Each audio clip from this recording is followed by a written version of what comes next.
আসসালামু আলাইকুম everyone, welcome to Afsara's mini kitchen. ইফতার স্পেশাল আলু দিয়ে আজকে আমি আপনাদের সঙ্গে খুবই মজাদার একটা রেসিপি করে দেখাবো। আজকে তৈরি করব আলু দিয়ে ডোনাট। এই ডোনাটগুলি তৈরি করা একদমই সহজ আর খেতে তো অনেক বেশি মজাদার। বাচ্চারা খুবই পছন্দ করবে, সেই সঙ্গে বড়রাও খুবই পছন্দ করে খাবে। ইফতারের টেবিলে আলুর চপের পরিবর্তে আপনারা একদিন আলুর ডোনাট তৈরি করে দেখতে পারেন। আশা করছি আপনাদের কাছে খুবই ভালো লাগবে আর সহজও লাগবে। তাহলে আর কথা না বাড়িয়ে আমি রেসিপিতে চলে যাচ্ছি। প্রথমে একটা মিক্সিং বোলে আমি নিয়ে নিচ্ছি আলু সিদ্ধ। এখানে আমি 4 থেকে 5টা আলুকে ছোট ছোট টুকরো করে ভালোভাবে সিদ্ধ করে নিয়েছি। আলুগুলো কিছুটা গরম থাকা অবস্থায় এগুলোকে ভালোভাবে ম্যাশ করে নিচ্ছি। আলুতে যেন কোনো বড় টুকরো না থাকে, আলুগুলোকে একদম ভালোভাবে স্মুথভাবে ম্যাশ করে নিতে হবে।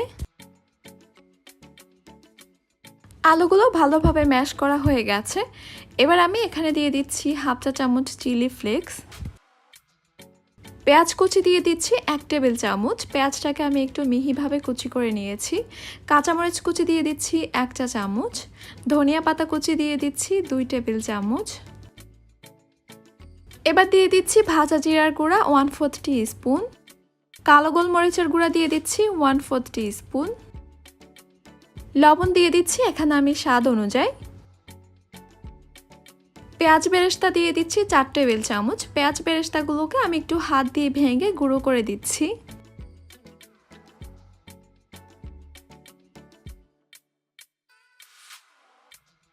বাইন্ডিংয়ের জন্য এখানে আমি দিয়ে দিচ্ছি 1/3 কাপ ময়দা।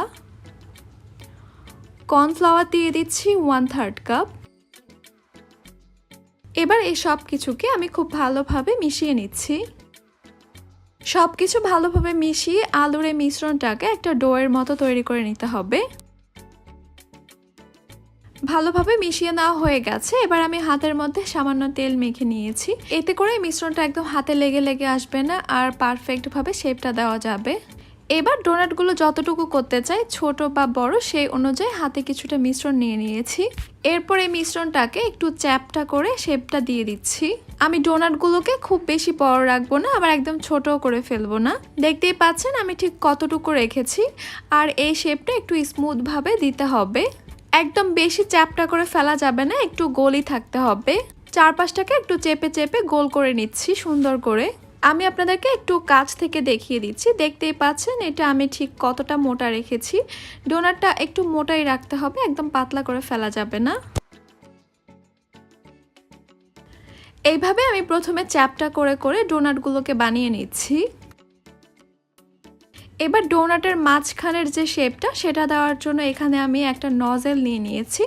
আপনারা একটা কুকি কাটার অথবা একটা বোতলের মুখা দিয়েও কিন্তু এই কাজটা করতে পারেন। ডোনাটগুলো দেখতে সুন্দর লাগার জন্য এবার আমি এগুলোকে একটু চেপে চেপে গোল করে দিচ্ছি। বাকি সবগুলো ডোনাটকেও আমি একইভাবে তৈরি করে নিচ্ছি।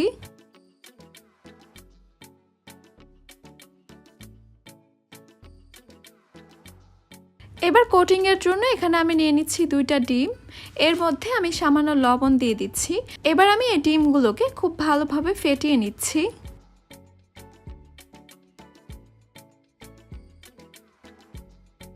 ডিমগুলো ভালোভাবে ফেটিয়ে নেওয়া হয়ে গেলে এবার আমি একটা করে ডোনাট নিব আর এই ডিমের মধ্যে ভালোভাবে ডিপ করে নিব। এরপর এক্সট্রা যে ডিমগুলো থাকবে সেগুলোকে একটু ঝেড়ে ফেলে দিতে হবে। কোটিংটা করার জন্য এখানে আমি নিয়েছি ব্রেড ক্রাম্বস।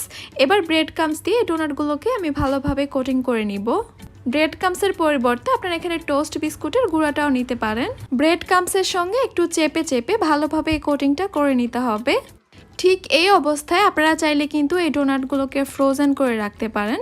একটা এয়ারটাইট বক্স বা একটা জিপলক ব্যাগে এই ডোনাটগুলোকে নিয়ে আপনারা ডিপ ফ্রিজে রেখে দিতে পারেন 1 থেকে 1.5 মাসের মতো। 10 মিনিট আগে এগুলোকে ফ্রিজ থেকে বের করে সরাসরি ভেজে নিলে কিন্তু তৈরি হয়ে যাবে ডোনাট। আমি আর ফ্রোজেন করব না, এখন আমি এগুলোকে ভাজতে চলে যাচ্ছি। একটা প্যানে আমি পরিমাণ মতো তেল নিয়ে নিয়েছি। এরপর আমি একটা একটা করে ডোনাট এখানে দিয়ে দিচ্ছি। প্রথম দিকে ডোনাটগুলো অনেক বেশি নরম থাকে, তাই একসঙ্গে অনেকগুলো করে ভাজতে যাবেন না। খুব গরম তেলে এই ডোনাটগুলোকে দেওয়া যাবে না, তাহলে ব্রেড ক্রাম্বসগুলো উপর থেকে পুড়ে যাবে। এরপর চুলার হিটটাকে আমি হাই মিডিয়ামের মাঝামাঝি রেখে ডোনাটগুলোকে ভেজে নিচ্ছি গোল্ডেন কালার করে। একটু পরপর কিন্তু উল্টে পাল্টে দিতে হবে যেন চারপাশ থেকে ডোনাটগুলো খুব সুন্দরভাবে ভাজা হতে পারে। যেহেতু আলুটা সিদ্ধ করা, এই ডোনাটগুলো ভাজা হতে খুব বেশি সময় লাগবে না। আমার প্রায় 4 থেকে 5 মিনিটের মতো সময় লেগেছে। 4-5 মিনিটের মধ্যেই কিন্তু এই ডোনাটগুলো উপর থেকে খুব সুন্দর একটা কালার চলে আসছে। এরপর আমি তেল ঝরিয়ে একটা একটা করে ডোনাটগুলোকে তুলে নিচ্ছি।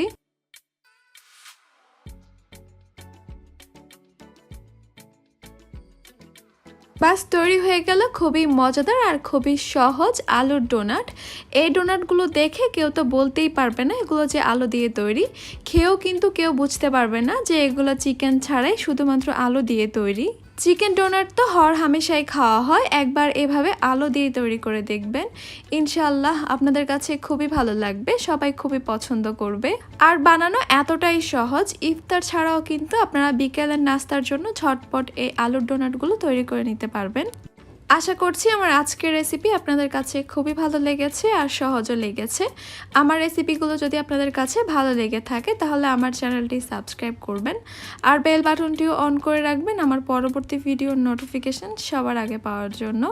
তাহলে আজকে এ পর্যন্তই, সবাই অনেক বেশি ভালো থাকবেন, সুস্থ থাকবেন। আল্লাহ হাফেজ।